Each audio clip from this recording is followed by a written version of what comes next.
Everyday life can be more than to-do lists on autopilot and living in survival mode. Life can be this grand gesture with every action taken or moment witnessed. There's a level of elegance in engaging all of the senses, coming into a meditative state beyond the yoga mat to embrace the peace in any given moment. Because to be human is to experience everything, and there can be peace in knowing that no one emotion, moment, adventure is ever the same. From a sacred rage to releasing cries to tears of joy, when we come into balance, these experiences become amazing because we actually get to be alive to feel it all. Like the seasons, we change and evolve. So I suppose whatever I do, might as well try my best to make it sacred. And with this goal in mind, we experimented with creating extra activities to do after the workday and to make the 5-day work week feel less like wishing moments away and more like making the most of our free time to nourish our souls and our minds. When I tell you it made the week feel long, it wasn't just another work week flew by, but every day felt brand new and cycle breaking from the mundane, turning these simple moments into a little something more. It felt like taking a week off of work, even though we still worked. So now we really want to start trying to live more in this fashion so we don't feel so lost in the cycles, wishing it was the weekend every week. Life is happening now, and there's no point in waiting for 2 days of the week when there's 5 more days that can be just as exciting. Even if the activity is laid back, it's still something different from eat dinner and watch TV until bedtime and do it all over again. Definitely was a mental health boost having all of these activities this past week and add some stimulation to life.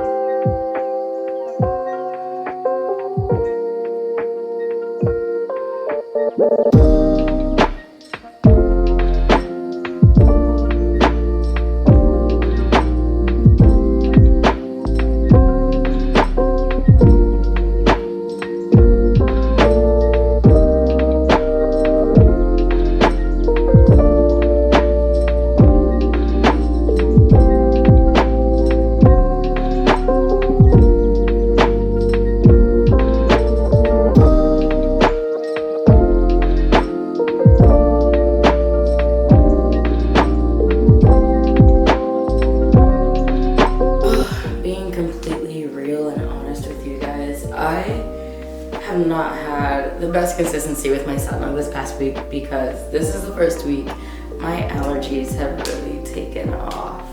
And every time I sit down, I come in here and do my mantras and get into a vibe and everything. I sneeze like 30 times, and then I have to blow my nose 10 times, and then I get a little headache. And I am struggling. It's not just when the early spring flowers bloom. It's not the female trees. It's all the male trees. And in the Blue Ridge Mountains, all male trees, all of it. In we live in the valley. The mountains are around us.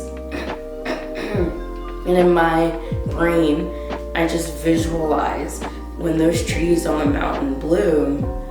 It's just like, imagine a swarm of bees or birds or something. It's just the pollen's on the valley. And I mean, it's the trees that are, at level and stuff like that too, with the houses and things and the pollen all over the cars and stuff like that. I've got fresh turmeric root, fresh ginger, that's what I was trying to say just now. And I dropped one. It's okay. But if it's not bad, I'm gonna use this. This is what I use. The Rishi Breathe. It has mullein, nettle, marshmallow, or orange peel, cinnamon. It has ginger in it as well. So if this is bad, maybe I don't need it. But And then as like a baseline taste, I'm going to use chai. It is non-caffeinated chai, so it's just the spices that makes the chai. And I'm just going to put them all in my little pot and do the thing.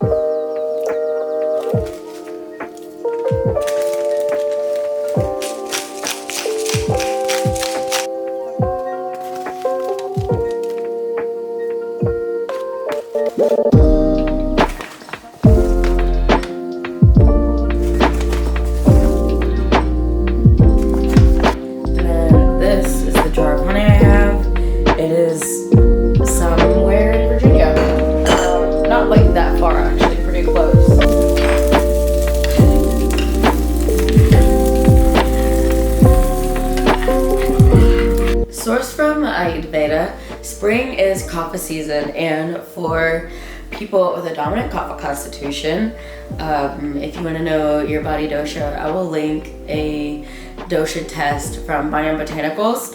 And below you can figure out what your doshic type is. But I'm dominant kapha, and actually like vata too, and that's probably where like the ADHD part stems from. But I'm dominant kapha bodied, so like in the springtime I struggle with the heaviness because of the qualities that come with spring when the elements dominant are water and earth. You know, you get the spring rain and all of that, and especially where I live, the humidity gets dense around this time too. Like it starts coming back because by midsummer you're sticky and gross and don't want to go outside. But like the atmospheric pressure of that I feel like it causes a sort of lethargy in everybody. Everyone I talk to, coworkers and stuff, are all like, we're so tired, like just feeling bleh. And during this time period, even Ayurveda says like a little bit of coffee, or not coffee specifically, but like just caffeine.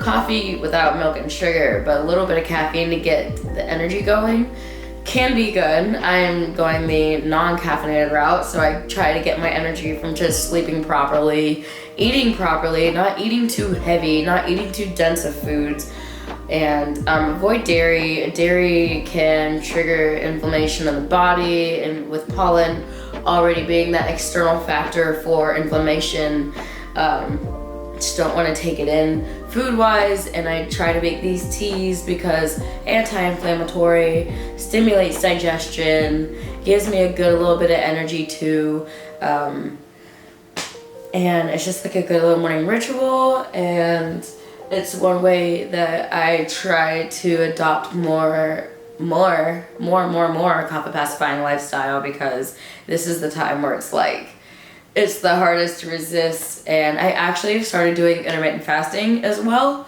because I've done this before on and off like throughout my adult life, and intermittent fasting has helped me with like my blood sugar control, because for a while there, I'm not gonna lie to you, it was a little out of control with the sugar. Like it gets very addicting and I just was like, I started to get a little anxious about it, because I was like, I need to stop consuming so much sugar.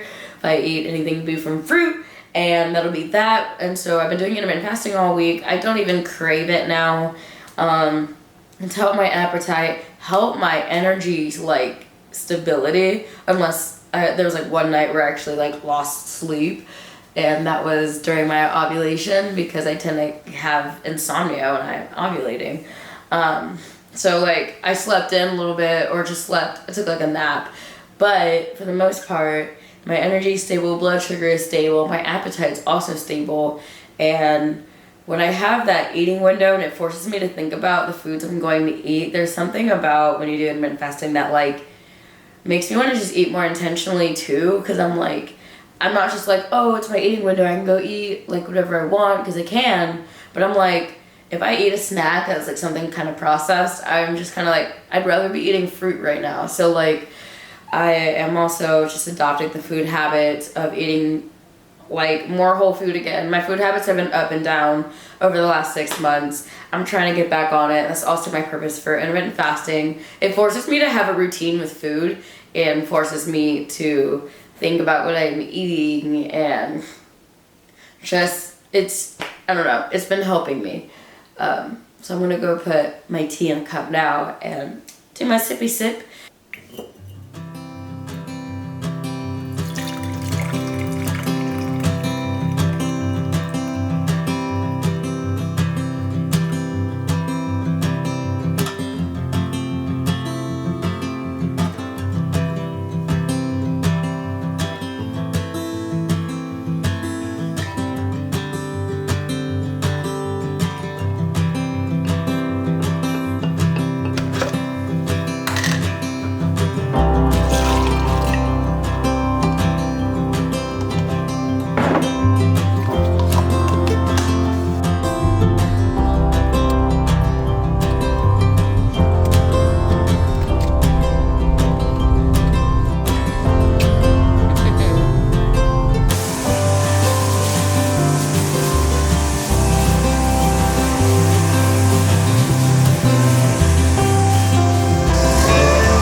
So my brother-in-law just came by, and they went to the farmer's market, and they got something for Phil. But really, it's for me, because Phil doesn't drink tea. Like, he kind of does, but not really. Not really a tea drinker. So it's really mine. And it's the cutest little handmade mug that comes with its own handmade tea steeper. And it comes with this little lid. It's so cute. Phil, I let him open it, and he was like, "Oh wow, nice." And then he looked at me. I was like, "Yeah, I'll probably be the one using it."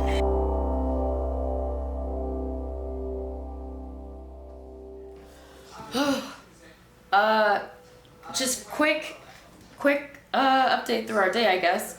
Well, we went out to Millmont. We got some new plants. It's our garden center in our area. It's such a pretty place. We got a lot of plants, a lot of full shade stuff to put in my little nook in the backyard because I'm trying to have a cute little Zen garden back there, and make it all pretty and stuff like that. But we were going to plant all the things. I don't know anymore because it was so hot outside. It's gotten so humid that humidity just zaps our energy. It's funny when people who don't experience humidity come to Virginia and they're like, they love the humidity. We live it. I'm like, for us who, I don't know, maybe people in Florida are used to the humidity too, but they also have beaches and stuff. And unless you're taking a dip in a river or a waterfall or up on the mountain, it's just draining how humid it gets. And it zaps our energy. And Phil napped. I kind of just like laid down for like an hour, and I was also like on my phone talking to a friend, but in between talking to friends, I also get just inadvertently pulled into checking apps without intention, and that's also mentally draining. And so now my brain's in a really weird place, so my energy's in a really weird place. And I just sometimes I forget how so sensitive that the neurodivergent brain can be to certain stimuli and how it can sap a lot of mental energy. And it's one of those things where I'm like, I really have to try again tomorrow, because for the rest of the day I'm just gonna be feeling like I can't, like it's hard to come back from when just feel like my brain doesn't have dopamine, like it doesn't have anything, just nothing. Sprinkle executive dysfunction in there. And so my camera's gonna die also because I left it on for a few hours. I don't know how long. So I'm just like, I will try again tomorrow. I'm surrendering to the funk. It is what it is. And it's okay. Have those days, have those weeks. Sometimes just the brain or whatever, like I get stuck, and there are certain things that I'm changing in the coming week or so that will allow me to be unstuck from my phone and from stimuli that tends to be mentally draining. So, on that note.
the actual glass we dug up from the ground.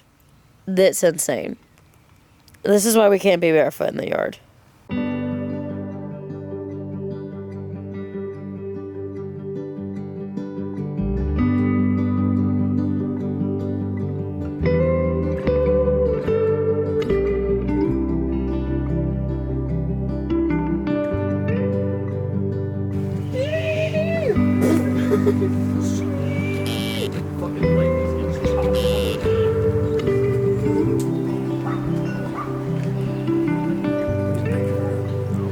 That's not a berry bush. We cleaned up some brush, so we gonna burn it. And this is my little coming to like little Zen garden type vibe area. And you can already just see the little colors, all the flowers that we planted. We're so happy. It's so satisfying too. Like, we're gonna get grass seed still at some point eventually. And when that comes, it'll look prettier too, but like, I'm just dopamine. That's all I gotta say. Is dopamine are these plants. These plants are life. The beginning of our herb garden here on the side, we have patchouli currently. I'm gonna actually use these for bundles as well because patchouli is a popular incense burned in India, and I want to use rosemary, lavender, and patchouli to like make together. Just thought it would be cool, and this is like gonna be where all the herbs go. This is a very solid little area actually. And just to update you guys on the kale and Swiss chard out here growing. Look at these beautiful leafy greens. Oh, so satisfying.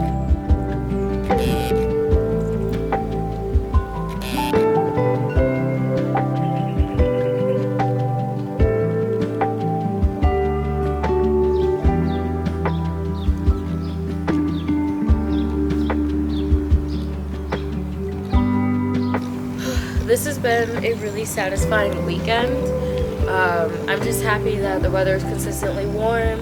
Even the overnight lows are still like 40s, 50s, and I can fully go outside and just we can enjoy our full property.